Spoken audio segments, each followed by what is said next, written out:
ভাবুন তো ২০৩০ সালের বিশ্বকাপের মঞ্চে আর্জেন্টিনার জার্সি গায়ে একদল নতুন তারকা মাঠ কাঁপাচ্ছে।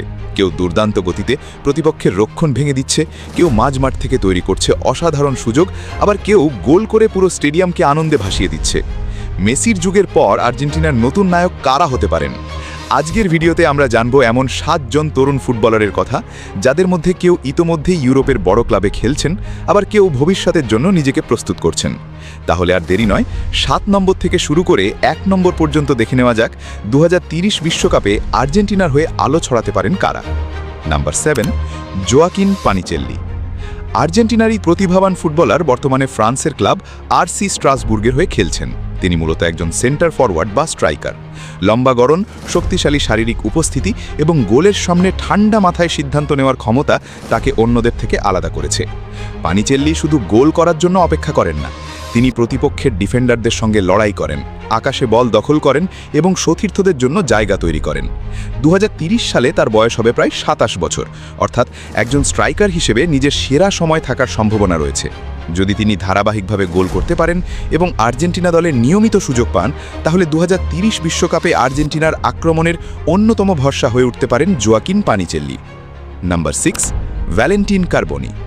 ভ্যালেন্টিন কার্বোনি বর্তমানে ইটালিয়ান ক্লাব ইন্টার মিলানের খেলোয়াড় হলেও ২০২৬ সালে ধারে আর্জেন্টিনার রেসিং ক্লাবের হয়ে খেলছেন। তার প্রধান পজিশন অ্যাটাকিং মিডফিল্ডার। মাঝমাঠে বল নিয়ন্ত্রণ, নিখুঁত পাস এবং আক্রমণ তৈরি করার দক্ষতার কারণে তাকে আর্জেন্টিনার ভবিষ্যৎ সৃজনশীল তারকাদের একজন হিসেবে দেখা হয়। কার্বোনি এমন একজন খেলোয়াড় যিনি ছোট জায়গায় বল ধরে রাখতে পারেন এবং হঠাৎ একটি পাস দিয়ে ম্যাচের চিত্র বদলে দিতে পারেন। ২০৩০ সালে তার বয়স হবে প্রায় ২৫ বছর, অর্থাৎ বিশ্বকাপের সময় তিনি পরিপক্কতা ও তারুণ্যের দারুণ সমন্বয় থাকবেন। যদি তিনি নিজের প্রতিভাকে নিয়মিত পারফরম্যান্সে রূপ দিতে পারেন, তাহলে ২০৩০ বিশ্বকাপে আর্জেন্টিনার মাঝমাঠের অন্যতম গুরুত্বপূর্ণ অস্ত্র হয়ে উঠতে পারেন ভ্যালেন্টিন কার্বোনি।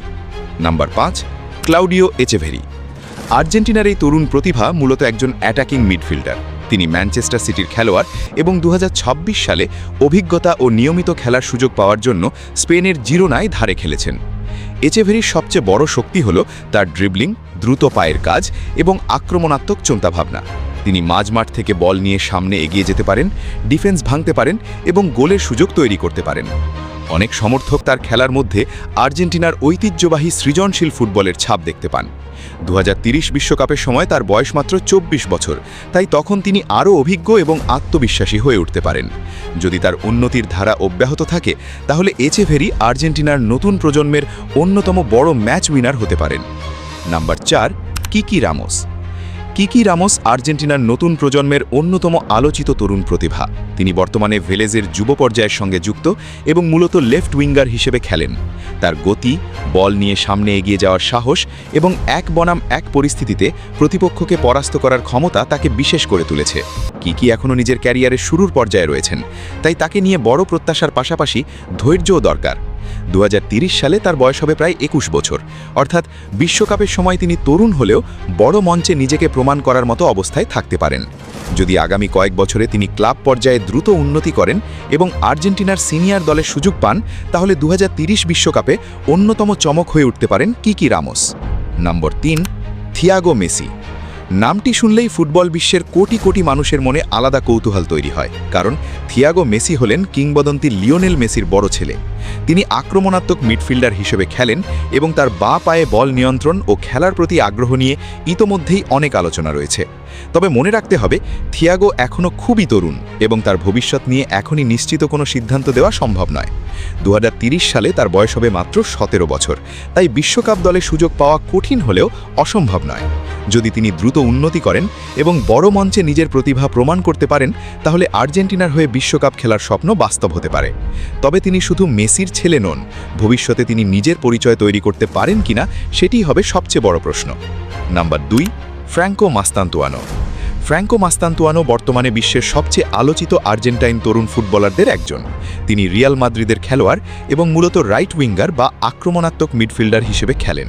তার বাঁ পায়ের নিয়ন্ত্রণ, দূর থেকে শট নেওয়ার ক্ষমতা এবং আক্রমণের সৃজনশীলতা তাকে বিশেষ প্রতিভায় পরিণত করেছে। ডান দিক থেকে ভিতরে ঢুকে গোলের সুযোগ তৈরি করা তার অন্যতম শক্তি। এত অল্প বয়সে বিশ্বের অন্যতম বড় ক্লাবের সঙ্গে যুক্ত হওয়া তার সম্ভাবনার বড় প্রমাণ। 2030 বিশ্বকাপের সময় তার বয়স হবে মাত্র 23 বছর, অর্থাৎ তখন তিনি আরও অভিজ্ঞ এবং পরিণত হয়ে আর্জেন্টিনার আক্রমণের গুরুত্বপূর্ণ অংশ হতে পারেন। যদি তিনি রিয়াল মাদ্রিদে নিয়মিত সুযোগ পান এবং নিজের প্রতিভার পূর্ণ বিকাশ ঘটাতে পারেন, তাহলে 2030 বিশ্বকাপে তিনি আর্জেন্টিনার অন্যতম বড় তারকা হতে পারেন। Number 1, Alejandro Garnacho. গার্নাচো বর্তমানে চেলসির খেলোয়াড় হলেও 2026-এর জুলাইয়ে তিনি অ্যাস্টন ভিলায় ধারে যোগ দিয়েছেন। তিনি মূলত একজন লেফট উইঙ্গার। অসাধারণ গতি, দ্রুত ড্রিবলিং এবং গোল করার মানসিকতা তাকে আর্জেন্টিনার নতুন প্রজন্মের সবচেয়ে বিপজ্জনক আক্রমণ ভাগের খেলোয়াড়দের একজন করে তুলেছে। বাঁ দিক থেকে বল নিয়ে হঠাৎ ভিতরে ঢুকে ডান পায়ে শট নেওয়া তার পরিচিত অস্ত্র। তিনি ইতোমধ্যেই বড় ক্লাব ও কঠিন প্রতিযোগিতায় খেলার অভিজ্ঞতা অর্জন করেছেন। 2030 বিশ্বকাপের সময় তার বয়স হবে প্রায় 26 বছর, অর্থাৎ একজন উইঙ্গার হিসেবে নিজের সেরা সময় থাকার সম্ভাবনা রয়েছে। যদি তিনি ধারাবাহিকতা ধরে রাখতে পারেন এবং আর্জেন্টিনার দলে নিজের জায়গা শক্ত করেন, তাহলে 2030 বিশ্বকাপে আর্জেন্টিনার সবচেয়ে বড় ম্যাচ উইনারদের একজন হতে পারেন। তাহলে বন্ধুরা, এই ছিল সেই 7 জন ফুটবলার যাদের মধ্যে কেউ 2030 বিশ্বকাপে আর্জেন্টিনার নতুন নায়ক হয়ে উঠতে পারেন। গার্নাচোর গতি, মাস্তান্তুয়ানোর বাঁ পায়ের জাদু, এচেভেরির সৃজনশীলতা, কার্বনির ফুটবল বুদ্ধি কিংবা পানিচেল্লির গোল করার ক্ষমতা, প্রত্যেকের মধ্যেই রয়েছে বিশেষ কিছু। অন্যদিকে কিকি রামোস ও থিয়াগো মেসির মতো তরুণদের ভবিষ্যৎ এখনও অনেক দূর পর্যন্ত খোলা। তবে মনে রাখতে হবে, ফুটবলের সম্ভাবনা আর বাস্তবতার মধ্যে পার্থক্য থাকে। আগামী 4 বছরে কার উন্নতি কতটা হবে, কে বড় ক্লাবে নিয়মিত খেলবে এবং কে আর্জেন্টিনার দলে জায়গা করে নেবে, সেটিই নির্ধারণ করবে 2030 বিশ্বকাপের গল্প। এখন তোমাদের কাছে প্রশ্ন, এই 7 জনের মধ্যে তোমার সবচেয়ে পছন্দের খেলোয়াড় কে, আর কার হাতে তুমি 2030 বিশ্বকাপে আর্জেন্টিনার ভবিষ্যৎ দেখতে চাও? কমেন্টে অবশ্যই জানাও।